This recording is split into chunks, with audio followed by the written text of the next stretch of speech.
Hello friend, Radhe Radhe. आप सब कैसे हैं? होप आप सब ठीक होंगे। आज शिवरात्रि है। आप सबको फरीदाबाद के भोले बाबा का दर्शन कराते हैं आप लोग। मैं भी दर्शन करूंगी और सबको शिवरात्रि पे दर्शन कराती हूँ।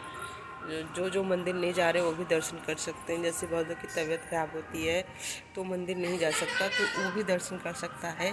घर पे बैठे बैठे भोले बाबा का दर्शन कराऊंगी। आप वो दर्शन करिएगा और कमेंट भी करिएगा, हर हर महादेव ज़रूर लिखिएगा। तो अभी मैं चलती हूँ, रेडी होने, रेडी होकर फिर चलती हूँ भोले बाबा के मंदिर, फिर आप सबको दर्शन कराती हूँ। तो ये देख सकते हैं।